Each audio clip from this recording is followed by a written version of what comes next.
Welcome to Pages and Pods. In this episode, we will explore the power of thought and thought forms through the lectures of Rudolf Steiner in anthroposophy. Steiner did not use the word egregore, something that we've been discussing through these series.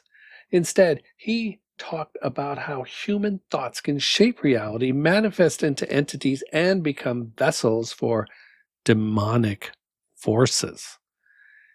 In Earthly and Cosmic Man, GA 133, Steiner says that the forces of selfish thoughts become forces of disturbance, even of destruction. They pass into the spiritual world actually as destructive forces. On the other hand, all forces of selfless thoughts enter into the spiritual life of Earth evolution, not as destructive, but as uplifting, constructive forces. In this passage of GA 133, we learn that our thoughts are not limited to our being, but may escape from our minds and influence the astral plane. Although he is not clear about the nature of what is a destructive force, it is certain that selfish desires will cause harm beyond the physical plane. We also learn that selfless thoughts project positive energy into the astral plane. In both cases, the power of our life force will be transmitted into the non-physical world through thought. In GA 102, titled The Spiritual Beings on Man, Steiner says, man creates elemental beings through his thoughts, feelings, and impulses. These beings are not metaphorical.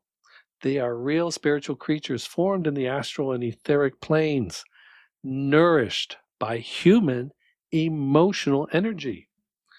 Within the framework of anthroposophy, we learned that our thoughts can take form and become entities in the astral and etheric planes. It is interesting that Steiner says that they are formed from our emotions rather than our intellect. These thoughts may emerge from our lower chakras and carry with them primal energies, or form from our middle chakras and heart chakras, which may form into more virtuous entities.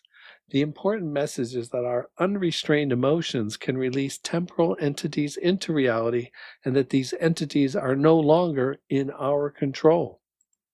In GA 88, titled On the Astral World and Devachan, Steiner says that every wishful thought emanates from you like a force and flows out into the astral realm.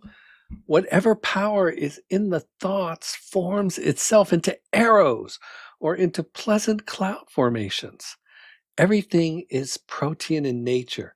It takes on shapes, forms, colors, and meanings. By color and form, one can recognize exactly what thoughts a person is sending out into space. In this lecture, we learned that thoughts have color, shape, meaning, and direction. We directly influence reality when our thoughts are not frivolous, but are made with intent. In GA 102, The Influence of Spiritual Beings Upon Man, Lecture 10, we learn that one of the most dangerous thoughts we can have are lies. These stay in the body until night, when they harden and form enclosures, metaphysical bodies that allow for the creation of phantoms, elemental beings created from lies and slander. On our deaths, they are released into the earthly realm. Building on this idea, Steiner stated that the beings who permeate the astral body and make it unfree are known as demons. Your astral body is always interpenetrated by demons, and the beings you yourselves generate through your true or false thoughts are of such a nature that they gradually grow into demons. Bad thoughts, above all those that are untruthful, generate demonical forms of the most terrible and frightful kind. Our intentional thoughts are constantly being projected into the etheric and astral world. Our projection of thoughts in the earthly realm mirrors the actions of the thoughts of the Creator. Because we have the power of the I, that part of us connected to the source of all creation, we become co-creators of reality on the physical, etheric, and astral planes.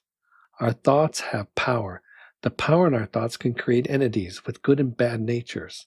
While good thoughts can benefit humanity, negative thoughts, such as selfishness and lies, can become destructive entities, thought forms with the potential of manifesting demons. Ultimately, it is each person's responsibility to lift humanity higher in its cosmic evolution so that we may achieve our angelic form. Playing with negativity and demonic forces will draw both the individual and the world into the Ahrimanic world of the eighth sphere. Thank you for listening to this podcast. It's a pleasure to share these ideas with you. If you learned something new or were intrigued by this podcast, click like and subscribe to help project these ideas into form and meaning.